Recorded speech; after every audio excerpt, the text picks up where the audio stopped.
올 초부터 사상 최고치 행진을 이어간 코스피가 마침내 새 역사를 썼습니다. 지난 목요일에 장중 5천선을 뚫은 지 사흘 만에 종가 기준으로 5천선에 안착했는데요. 국내 증시 역사상 최고치인 5,080선까지 찍으며 전임 미답에 고지에 올랐습니다. 코스피와 키를 맞추고 있는 코스닥도 어느새 1,100선을 눈앞에 두고 있습니다. 한국거래소 현장에 나가 있는 취재기자부터 연결합니다. 최은혜 기자. 네, 한국거래소에 나와 있습니다. 코스피가 마침내 종가 기준으로 5,000피 달성에 성공했습니다. 네, 코스피는 2.73% 상승한 5,084.85에 거래를 마쳤습니다. 개인이 1조 원 가까이 매도했지만 외국인과 기관이 각각 6천억 원, 3천억 원 넘게 사들였습니다. 지난해 하반기부터 질주했던 반도체 투톱이 대미 악재까지 뚫어내며 새 역사를 이끌었습니다. 삼성전자는 4.87% 급등해 종가 기준 16만 전자 턱 밑까지 올랐습니다. 또 SK하이닉스는 8.7% 폭등해 80만 닉스로 거래를 마쳤습니다. 코스닥은 1.71% 상승해 1082.59의 장을 마감하며 1100선 진입을 눈앞에 뒀습니다. 시가총액도 593조 123억 원까지 불어나 어제 기록한 사상 최고치를 갈아치웠습니다.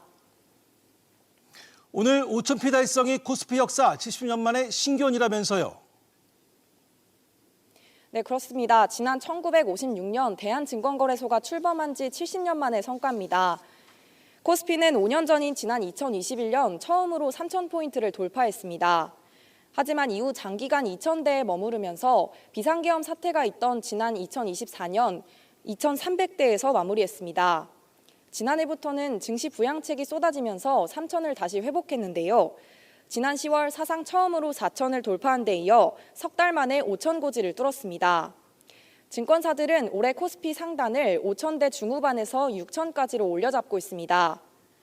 이렇게 국내 증시에서 외국인 매수세가 이어졌음에도 달러원 환율은 5원 60전 상승한 1,446원 20전의 주간 거래를 마쳤습니다.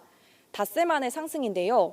도널드 트럼프 미국 대통령이 우리나라에 대한 관세를 높이기로 밝히면서 불확실성이 다시 커진 영향으로 풀이됩니다. 지금까지 한국거래소에서 SBS 비즈 최윤아입니다. 하지만 트럼프 미국 대통령의 기습 관세 압박에 정부는 비상이 걸렸습니다. 김정관 산업장관과 여한구 통상교섭본부장이 미국으로 향할 예정인 가운데 국회 비준이냐 특별법 통과냐를 놓고 공방이 거세지고 있습니다. 청와대에 나가 있는 취재기자 연결합니다. 김한진 기자. 네, 청와대입니다. 미국의 기습 관세 압박에 대한 청와대 입장부터 전해주시죠. 네, 청와대는 관세 합의 이행 의지를 미국 측에 전하면서 차분히 대응해 나갈 계획이라며 관세 인상은 미국 연방 관보 개제 등 행정 조치가 있어야 발효된다고 설명했습니다. 트럼프 대통령의 SNS 메시지만으로 바로 관세가 인상되는 것은 아닌 만큼 발언의 진위와 배경 등을 잘 따져보고 신중하게 접근하겠다는 의도입니다. 김용범 정책실장과 유성락 국가안보실장 주재로 열린 회의에선 관세 협상 후속 조치로 추진되는 대미투자 특별법의 진행 상황을 점검했습니다. 김정관 산업통상부 장관이 현재 소화 중인 캐나다 일정을 마치는 대로 미국을 방문해 하워드 러트닉 상무장관과 관련 내용을 논의할 예정이고요. 여한구 통상교섭본부장도 조만간 미국에 가서 제이미슨 그리어 미 무역대표부 대표를 만날 계획입니다. 그럼 정부와 국회는 어떻게 움직이고 있습니까? 네, 조금 전 구윤천 경제부총리와 회동한 국회 재정경제기획위원장인 이미자 국민의힘 의원이 국회 비준 등 동의 절차를 거칠지 대미투자 특별법을 처리할지 국민적 공감대가 있어야 한다고 밝혔습니다. 임 위원장은 민주당도 정부도 대미투자 특별법에 대해 국민의힘에 깊이 있게 논의하자고 요청해온 바가 없다고 말했습니다. 그러면서 이재명 대통령이 오전 국무회의에서 국회가 너무 느려서 일을 할 수가 없는 상태라고 발언한 것 관련해 190석 가까이 가진 민주당은 국민의힘이 필리버스터를 하면서 반대에도 밀어붙인다며 대미투자 특별법 책임을 국민의힘에 전가하는 것은 어불성설이라고 지적하기도 했습니다. 이에 앞서 국회 재경위 간사인 민주당 정태우 의원은 국회에서 열린 당정협의회가 끝나고 대미투자 특별법을 2월까지 상정해 통과시켜달라는 게 정부 요청이라고 밝혔습니다. 이런 가운데 장동혁 국민의힘 대표는 이재명 대통령을 향해 참모 뒤에 숨지 말고 트럼프 대통령에게 직접 전화하라며 대통령은 책임지는 자리라고 지적했습니다. SBS 비즈 김한진입니다. 트럼프 대통령은 우리 국회의 입법 지연을 표면적인 이유로 들었지만 속내를 뜯어보면 대미 투자 이행은 물론이고 국내 디지털 규제 완화까지 노린 다목적 카드라는 분석이 나옵니다. 엄하은 기자의 보도입니다. 도널드 트럼프 미 대통령이 자동차와 의약품 관세를 25%로 올리겠다며 든 명분은 입법 지연. 우리 국회가 대미 투자 관련 법안 처리를 뭉개고 있다는 게 트럼프의 주장입니다. 국회에 계류 중인 대미 투자 특별법 등을 겨냥한 건데 그간 미국 측의 공식 항의는 없었고 한미 합의문에도 구체적인 입법 시한은 명시되지 않았습니다. 때문에 트럼프 대통령이 굳이 지금 관세 카드를 꺼내든 진짜 노림수는 따로 있다는 분석이 나옵니다. 원화 약세를 이유로 우리 측이 대미 투자 속도를 조절하려 하자 트럼프가 선제적으로 관세 몽둥이를 들었다는 관측입니다. 실제 구윤철 재정경제부 장관은 최근 외신 인터뷰에서 원화 약세인 외환 상황에서 상반기 내 대미 투자가 시작되긴 어렵다고 말했습니다. 트럼프 대통령이 미리 앞서가서 자칫하다가는 한국이 대미 투자를 유연하게 가져간다는 명분 하에서 지연시키려고 하거나 이행을 소극적으로 하려는 태도가 있지는 않은가. 쿠팡을 포함해 미국 기업을 둘러싼 국내 규제에 대한 불만을 드러낸 것이란 해석도 나옵니다. 미국은 약 2주 전 주한 미국 대사대리 명의로 온라인 플랫폼법 등 디지털 규제 합의의 이행을 촉구하는 서한을 우리 정부에 보냈습니다. 결국 자동차 관세를 볼모 삼아 대미 투자는 물론 쿠팡 등 자국 플랫폼 규제까지 무력화하겠다는 미국의 복합 압박 전략이라는 분석에 힘이 실립니다. SBS 비즈 엄하은입니다. 이처럼 트럼프 대통령의 발언을 접한 국내 자동차 업계는 당혹스러움을 감추지 못하고 있습니다.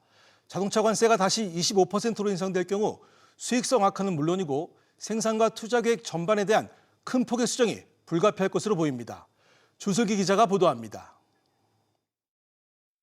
현대차의 준중형 세단 아반떼의 미국 내 판매 가격은 1월 현재 22,625달러, 경쟁 차종인 토요타 코롤라보다 $300 저렴합니다.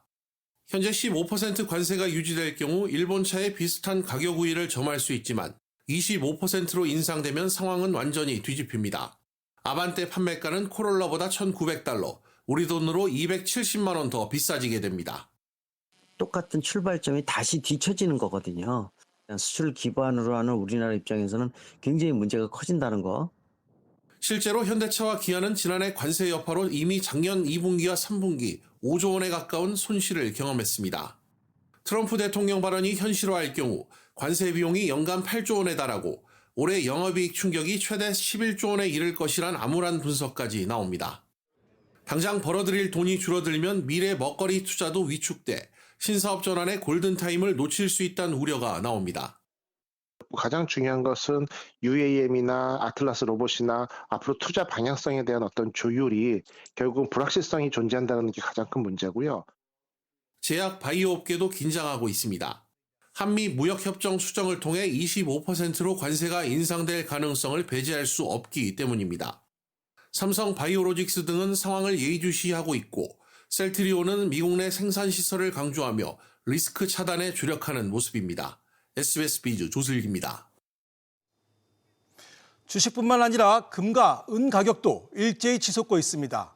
국제 금값은 5,100달러를 뚫었고 은값도 110달러 선을 넘었는데요. 지정학적 긴장 구조와 달러 자산 회피 심리가 맞물린 결과로 분석됩니다. 김조윤 기자. 네, 김정윤입니다. 위기 때마다 안전자산으로 각광받은 금이 다시 한번 공고한 입지를 보이는군요. 네, 금 현물 가격은 미 동부 시간 26일 장중 온스당 5,111달러까지 올라 역대 최고치를 경신했습니다.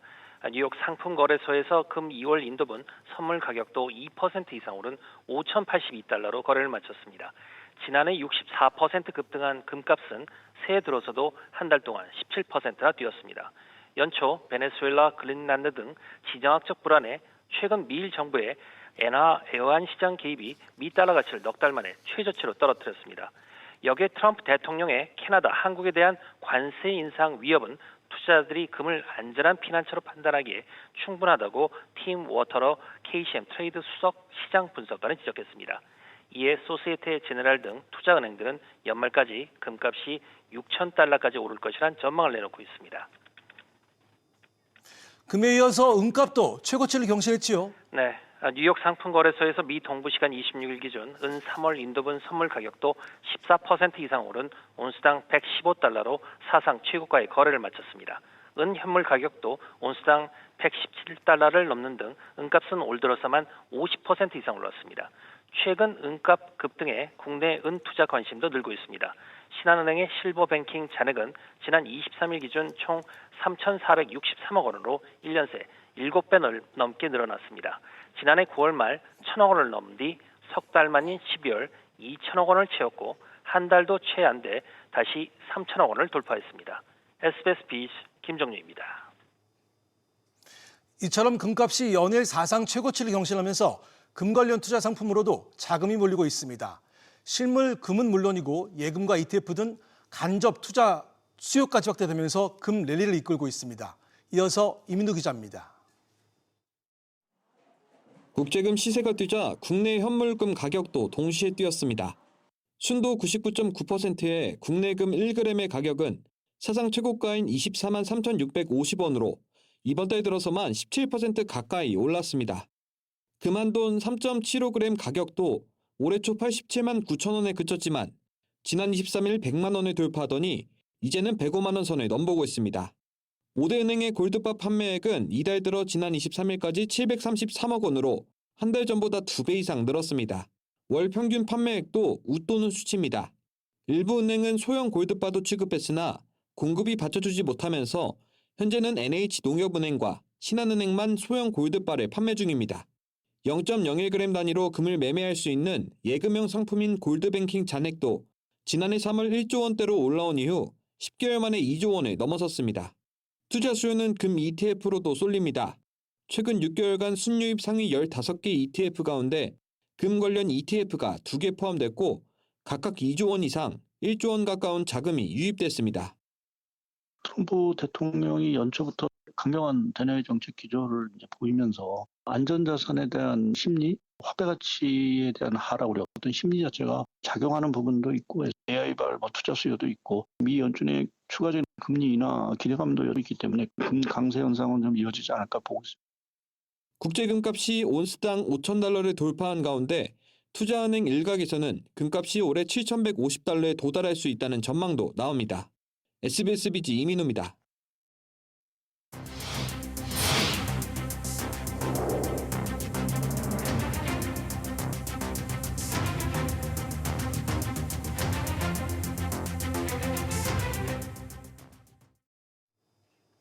이재명 대통령이 비정상적인 부동산 시장을 바로잡아야 한다고 작심 발언했습니다.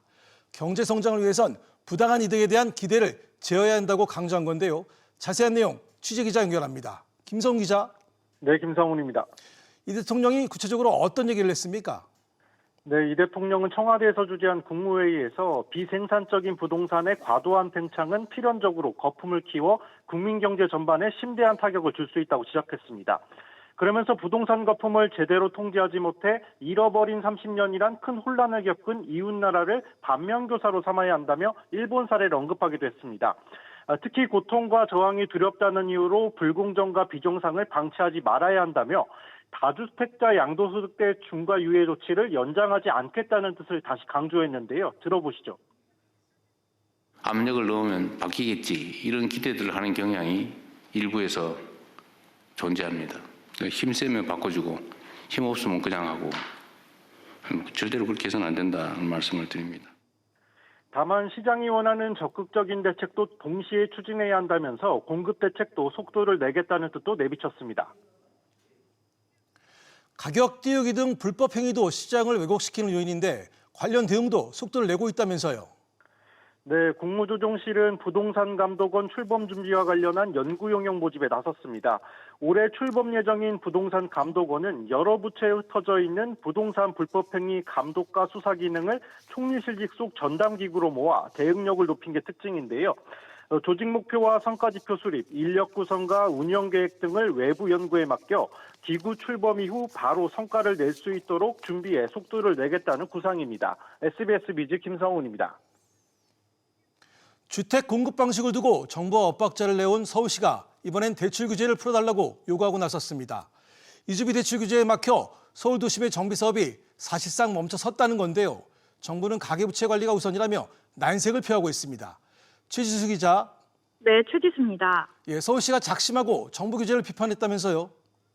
네, 서울시는 기자회견을 열고 이주비 대출의 주택담보대출 비율 LTV를 현재 40%에서 70%로 올려달라고 정부에 공식 건의했습니다. 재개발 재건축 현장에서 이주비 조달이 막히면서 사업 자체가 고사 위기라는 판단에서입니다. 지난해 정부가 발표한 부동산 규제에 따라 이주비 LTV 상한이 40%에 대출한도 6억 원으로 제한돼 있는데요. 다주택자는 LTV가 인정되지 않아 시중은행 대출이 불가능합니다. 조합은 시공사 보증을 통해 이금융권 대출을 검토해야 해 고금리로 인한 막대한 이자 부담이 불가피합니다. 서울시는 올해 이주 예정인 43개 사업장 중 91%가 자금 조달에 차질을 겪고 있다고 밝혔는데요. 내년까지 5만 6천 호가 영향권에 들어가 시가 내세운 2031년 31만 호 착공이 어렵다면서 정부의 도움을 요청했습니다. 국토부 그리고 또 금융위를 포함한 그 정부 당국에 이러한 현장의 어려움들을 계속해서 목소리를 전달해 나가도록 그렇게 하겠습니다. 서울시는 이주비 대출을 단순 가계대출이 아닌 공급을 위한 필수 사업비로 봐달라고 주장했습니다. 그럼 정부는 어떤 입장인 겁니까? 네, 정부는 여전히 신중한 사실상 부정적인 기색이 역력합니다. 금융위 관계자는 서울시 건의를 검토해 볼 수는 있지만 기본적으로 가계부채는 엄격히 관리하는 기조가 원칙이라고 전했습니다. 국토부는 이주비 완화의 필요성은 인식하고 있다면서 정비사업 활성화, 부동산 시장 안정을 종합적으로 고려해 관계기관과 협의 중이라는 원론적인 입장을 내놨습니다. SBS 비즈 최지수입니다. 금융당국이 가계부채를 줄이기 위해 전방위적 대출 조익에 나서고 있습니다. 그런데 하다못해 서민들의 마지막 급전 창구라고 할 수 있는 보험계약 대출마저 한도를 줄이고 있습니다. 신다미 기자의 보도입니다. DB손해보험이 다음 달 19일부터 상해 질병보험의 보험계약 대출 최고 한도 비율을 축소합니다. 현재는 해약 환급금의 최대 95%까지 상대적으로 낮은 금리에 빌릴 수 있었는데 앞으로는 같은 보험을 갖고 있어도 대출액이 줄어들게 됩니다. 보험계약 대출이란 내가 낸 보험료로 쌓은 해지 환급금의 최대 95%를 보험사에서 돈 빌릴 수 있는 금융상품입니다. 이미 해지 환급금이라는 담보가 있기 때문에 대부분 신용심사가 없고 신용점수 영향이 적어 서민들의 급전용 대출 용도로 쓰이고 있습니다. 은행의 대출 문턱이 높아지면서 지난 2022년 이후 3년간 보험계약 대출 잔액은 증가 추세를 이어갔습니다. 그러나 금융당국이 전 금융권으로 대출 관리 범위를 넓히면서 지난해 보험계약 대출 잔액은 축소됐고 올해 들어서도 이미 2,200억 원 넘게 줄었습니다. 보험사 리스크 관리에는 긍정적이긴 한데 서민 급전 창고 막힘으로 대부업 유입 우려가 있거든요. 대출 수요자 입장에서는 상당히 불리한 조치라고 생각되고 대출 이용하는데 좀 불편함이 있지 않을까 생각됩니다. 급전줄이었던 보험계약 대출까지 조이면서 서민금융의 안전판이 사라지고 있다는 지적입니다. SBS 비즈 신다입니다. 국세청이 생필품 폭리 탈세 기업들의 칼을 빼들었습니다. 기적이나 물티슈 같은 생활에 밀접한 제품들을 만들어 파는 업체들이 대상인데요. 가격은 높이고 세금은 회피해 빼돌린 돈은 사주 일가의 사적인 용도로 사용됐습니다. 오서연 기자가 보도합니다. 설탕 등의 식품 첨가물을 만드는 대기업 A사는 담합을 통해 가격을 올리고 거짓 세금 계산서를 발급한 데다 법인 자금은 해외로 부당 유출해 자녀 유학비로 썼습니다. 위생용품 제조업체 B사는 독과점을 이용해 가격을 34%나 올리고 용역 대가와 광고비를 부풀려 특수관계법인과 나눴습니다. 유아용 화장품 제조업체 C사도 가격을 12% 올린 뒤 법인 자금을 부당하게 유출해 개인 슈퍼카 사용이나 아파트 인테리어 비용으로 썼습니다. 또 수산물 도매업체 D사는 특수관계법인을 거래 단계에 끼워 넣어 유통비용을 상승시켰습니다. 소비자 가격은 올리고 사주 일가는 법인 신용카드를 골프나 해외여행, 유흥비 등에 사용했습니다. 실체 없는 원가 상승을 핑계로 가격을 올린 생리대, 기저귀, 물티슈, 안경 제조업체와 부당하게 유통 과정을 늘린 수산물 등의 먹거리 업체 등이 주로 적발됐습니다. 비정상적인 가격 상승 요인을 차단하고 서민 물가 안정과 시장 경제 정상화를 위해 생필품 업체들의 불공정 행위에 대한 적극 대처가 필요합니다. 국세청은 이런 생필품 폭리 탈세자에 대한 강도 높은 세무조사에 착수했습니다. 국민에겐 과도하게 바가지를 씌우고 정작 정당한 세 부담은 회피한 혐의입니다. 조사 대상 17개 업체의 전체 탈루 혐의 금액은 4천억 원에 달합니다. SBS 비즈 오서영입니다. 중소기업이나 소상공인들을 상대로 공무원들을 사칭하는 사기 피해가 기승을 부리고 있습니다. 한국관광공사의 경우 유죄된 발주 공문을 받았다가 피해를 입기도 했습니다. 취재기자 연결해 자세히 알아봅니다. 서지현 기자, 관공사를 사칭한 사기 피해가 급증하고 있다면서요. 네, 그렇습니다. 공사 관계자에 따르면 지난해 10월부터 현재까지 불과 석 달 동안 공사 임직원을 사칭한 사기는 모두 5건, 피해 규모는 1억 원이 넘는 것으로 파악이 됐습니다. 공사와 관련한 피해 업체들은 경찰에 고소장을 제출해 수사가 진행 중인데요. 확인된 사건 외에도 공사 사칭 사건으로 의심되는 관련 피해 민원 전화도 최근 2주 동안만 수십여 통 걸려오고 있는 상황입니다. 수도권의 한 피해 업체의 경우 관광공사 명의의 물품 구매 확약서와 공문 등을 받고 대금 1,000만 원을 송금했지만 공사와 관련 없는 사기임을 뒤늦게 알았고, 대전에서도 실제 공사의 해당 부서 주무관 이름과 똑같은 명함과 공문서를 내밀며 물품 조달을 요청받아 1,900만 원을 송금했지만 돈만 뜯긴 피해 등이 발생했습니다. 관광공사 측은 실제 계약 체결 이력이 있는 업체 2,000여 곳에는 주의 공문을 발송했다며, 공사는 전화나 문자, 이메일 등을 통해 이면 거래를 알선하거나 개인 명의 계좌로의 선입금을 요구하지 않으므로 직접 공사의 사실 여부를 확인해야 한다고 강조했습니다. 관광공사뿐만 아니라 다른 정부기관이나 지자체에서도 공무원을 사칭한 소상공인 피해들이 발생하고 있다면서요. 네, 이달 초 경기 이천에서는 전기공사업을 하는 소상공인에게 토지주택공사 과장을 사칭해 대금 3,700만 원을 편취한 사건이 발생했고, 인천 차이나타운 식당에서는 보건소 공무원 단체 회식이라면서 고가의 와인을 미리 준비해달라고 업체를 연결해 와인값 수백만 원을 송금하게 한 뒤 나타나지 않는 경우도 있었습니다. 전문가들은 기관의 실제 거래업체 정보 등을 파악한 뒤 공문서를 위조하는 등 사칭 범죄가 갈수록 대담하고 치밀해지고 있지만 추적이 쉽지 않은 만큼 선입금 요구에 응하지 말고 해당 기관에 확인하는 등 사전 예방이 최선이라고 강조했습니다. SBS 비즈 서주연입니다. 지난해 한국철수설로 곤혹을 치른 제너럴 모터스, GM이 신차를 출시하며 논란 잠재우기 위해 안간힘을 쓰고 있습니다. 하지만 직영정비소 폐쇄 결정에 따른 노사 갈등과 서비스 품질에 대한 소비자들의 우려는 여전합니다. 유정현 기자가 보도합니다. GM의 SUV 픽업 전문 브랜드 GMC가 국내 시장에 신차 3종을 한꺼번에 출시합니다. 지금까지 한국에서는 픽업 트럭 시에라만 판매했는데 앞으로는 허머, 아카디아, 캐니언 등으로 차종을 늘립니다. 고질적인 한국 철수설을 의식한 듯 국내 시장 공략에 대한 강한 의지도 내비쳤습니다. GM is committed to Korea with a long-term strategy. Importantly, Korea will be the first country outside North America to offer these 4 brands. 신차를 내놓긴 했지만 약 3주 뒤 예정된 직영 정비소 폐쇄로 차량 사후 관리가 미흡할 거란 우려는 여전합니다. 사측은 협력 정비소만으로 충분하다며 진화에 나섰지만 90% or more than that of our services are done by what we call the GM certified service centers. So we are not expecting an impact on the closure of 한국 GM 노조는 일자리 상실에 정비 품질 저하 등 소비자 피해도 있을 거라며 직영 정비소 폐쇄 금지 가처분 소송을 냈습니다. 여기에 세종 물류센터 노동자들의 집단 해고 사태까지 겹치면서 대규모 투쟁도 예고된 상태입니다.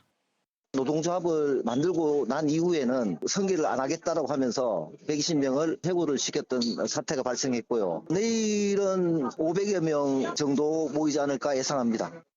미국발 관세 폭탄 우려에 이어 내부의 노사 갈등까지 신차 효과로 위기를 덮으려는 GM의 시도가 성공할 수 있을지 시험대에 올랐습니다. SBS 비즈 유정현입니다. 가계대출 금리가 석 달 연속 오른 것으로 나타났습니다. 한국은행에 따르면 지난 12월 예금은행의 가계대출 가중 평균 금리는 연 4.35%로 전달보다 0.03포인트 상승했습니다.